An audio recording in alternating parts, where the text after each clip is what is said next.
তাহলে আমরা কি শিখবো আজকে? ট্রান্সফরমেশন। কি শিখবো? ট্রান্সফরমেশন। তাহলে এই ট্রান্সফরমেশনটা কি?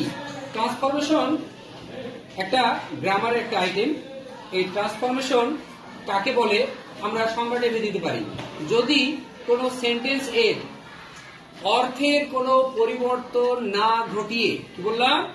অর্থের কোনো পরিবর্তন না ঘটিয়ে যদি শুধুমাত্র তার রূপের পরিবর্তন করে দেওয়া হয়, কি করে দেওয়া হয়? রূপের পরিবর্তন। তাহলে কি পরিবর্তন হবে না? অর্থের পরিবর্তন হবে না, কিন্তু কার পরিবর্তন হবে? রূপের পরিবর্তন হবে। তখন সেইটাকে ট্রান্সফরমেশন বলবে। আমরা ট্রান্সফরমেশন শেখার জন্য আমরা যে বিষয়গুলো আমাদের লক্ষ্য রাখতে হবে, যে ট্রান্সফরমেশন তো অনেক ধরনের আছে।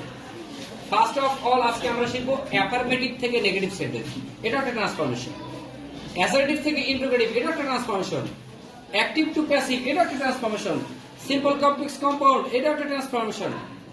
Assertive two exclamatory, exclamatory assertive, এগুলো ট্রান্সফরমেশন। আজকে আমরা শিখতেছি অ্যাফারমেটিভ থেকে নেগেটিভ।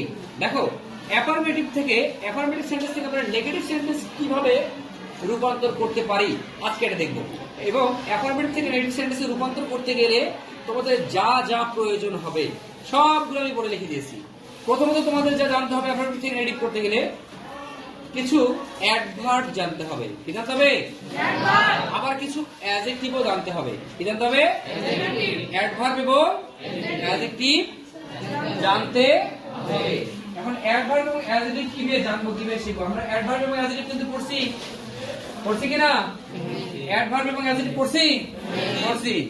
দেখো, আমি কিছু অ্যাডজেক্টিভ এবং অ্যাডভার্ব লিখে দিয়েছি। অলওয়েজ কিন্তু অ্যাডভার্ব, নেভার হলো অ্যাডভার্ব, আর ম্যাক্সিমাম ওয়ার্ড লিখছি সবগুলো অ্যাডজেক্টিভ।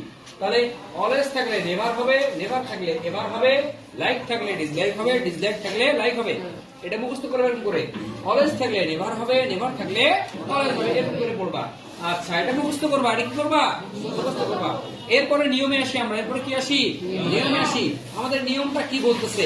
আমাদের নিয়মটা বলছে, যদি কোনো অ্যাফারমেটিভ সেন্টেন্স এ, যদি কোনো affirmative sentence A am, is, are, was, were, have, has, had, shall, should, will, would, can, could, may, might ইত্যাদি ভার্ব থাকে। এই ইত্যাদি হেল্পিং ভার্ব। এগুলো কি ভার্ব? Helping verb. আমি কিন্তু লিখে দিচ্ছি, দেখো, ইত্যাদি হেল্পিং ভার্ব থাকে। তার মানে এই ভার্বগুলো কি অবস্থায় থাকে? হেল্পিং ভার্ব অবস্থায় থাকে। তাহলে নেগেটিভ সেন্টেন্সে পরিবর্তন করার সময় উক্ত ভার্বগুলোর পরে, তার মানে এই যে ভার্বগুলো যদি কোনো সেন্টেন্সে থাকে, তাহলে ঠিক ওই ভার্বটার পরেই তুমি নট বসাবা। কি বসাবা? এবং এই ভার্বটার পরে তোমার অ্যাডজেক্টিভ অথবা অ্যাডভার্ব থাকতে হবে। এই ভার্বটার পরে অথবা আগে